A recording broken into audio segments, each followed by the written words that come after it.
Well, I've been reading this Full Moon book from Schaefer Publishing. It's a really good book if you like Full Moon at all, or if you remember renting the VHS tapes in the video store like I do. You might want to read it. I'm almost done with it. I've got like 2 chapters left, and then I'm going to review it on the site here. But, since I've been reading it, it kind of got me a little nostalgic for some Full Moon stuff, so I kind of wanted to revisit some stuff that I hadn't seen in forever, and wanted to watch some stuff that I hadn't watched at all. And that brings us to the Witchouse Trilogy. This was apparently very popular of a rental back in the day. I never rented it. I think I was kind of out of the Full Moon stuff at the time that this came out.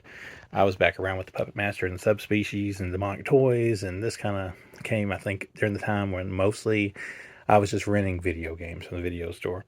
But nonetheless, don't let this box fool you. This is a Dollar General special, but I got this thing secondhand. This slip box here looks terrible. Now, you used to be able to get these at your local Dollar General. You used to be able to get some Full Moon movies for like $1 at Dollar General. But now, if you find some, to like $3. But hey, it is what it is. This was a set from there, obviously. But the box got mangled. But that's okay, because we can take the box away, and we're left with 3 very pristine DVDs. And I know the DVDs are probably not the end thing here, but we're going to review the first Witchouse movie here, Evil Beyond Evil.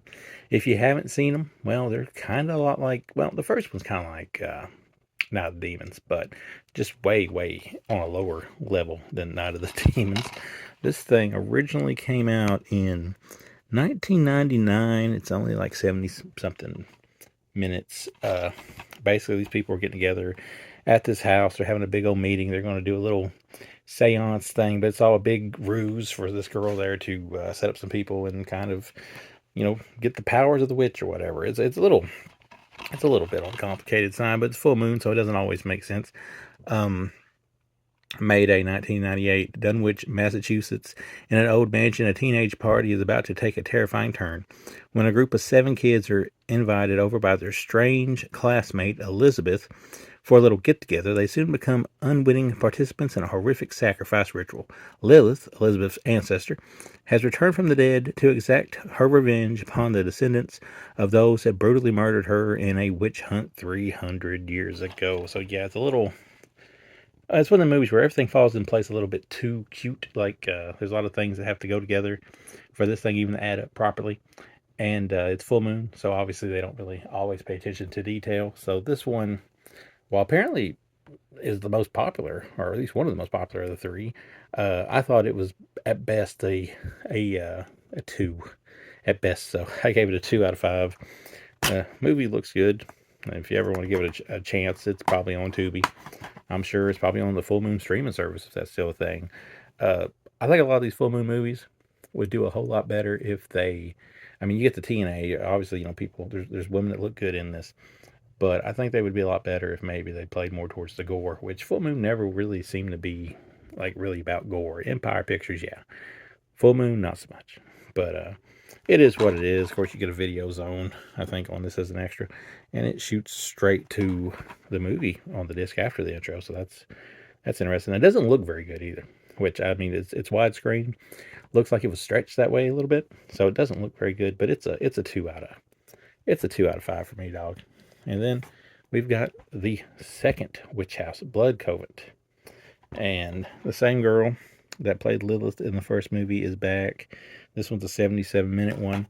It says shot on film, but it looks more like digital video at times. But I guess maybe it's film. I don't know.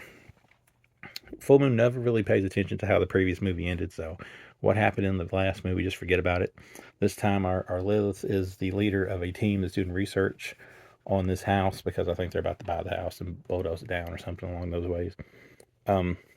It dabbles into the found footage category from time to time, and that's probably when it's at its most interesting. A supposedly haunted old house in Covington County is being plowed over to make way for a shopping mall when our unmarked graves are unearthed. 4 unmarked graves, I should say. A professor, her students are all called in to identify the bodies. Unfortunately, they are remains of Lilith Lefay and her Blood Coven. One by one, the students transform into members of the Blood Coven to wreak havoc on the town that betrayed and killed them. So yeah, easy for them to say. If you watch it without reading it, it's not always that easy to figure out just what the hell is going on. That being said, when it does do the found footage stuff, it's probably as most interesting. Although it can't really figure out how it wants to do that. Sometimes there's lines in the video. Sometimes it's got the record thing in the corner. Sometimes it's just really, really zoomed in. But I almost wish they'd went full found footage with this because I think it would have been a better film. There is a little blood, not a whole lot. Nice to see the one chick back, but you know, as you can see with the third one, you can really throw anybody in that role and it really wouldn't matter. But all things considered, I consider it probably to be the best of the trilogy, and that's still just a 2.5 out of 5 on this one. So that is the second Witch House. That sword also plays a part in it, so look for that along the way. Plus, you know, there is some pretty good little makeup deals in here. I'll give them credit, like the witches and the little minions of the witch. They do look pretty interesting. That girl transforms into a monster pretty well. So yeah, it's got its moments, but ultimately, like you see here, kind of the same thing. You see a lot of boomstick in this, by the way, or boom mic, I should say. Not boomstick. Nobody's getting shot like that, but you do see the microphone in that one. That brings us to Witchouse II, Demon Fire. And from what I gather, probably online, this one gets the best reviews. Although, to me, I don't think it really quite beat part 2. I think it was more on level with part 1. I think maybe this one gets such reviews because it's got like the main cast is 3 really good looking women. One of which is was it Debbie Rochon, I believe. I know she's a legend. Pardon me for botching her name on that. 2001. And let's see what it says there. Same, yeah, Debbie Rochon. Same director for 2 and 3, by the way.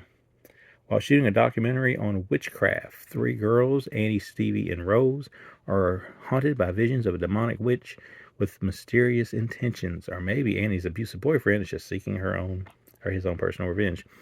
What began as a creepy game of cat and mouse soon turns fatal as dead bodies pile up, revealing a grim secret that unlocks the evil mysteries behind the resurrection of the witch known as Lilith. So yeah, you have different person playing Lilith this time around. Although it is another horror legend, by the way.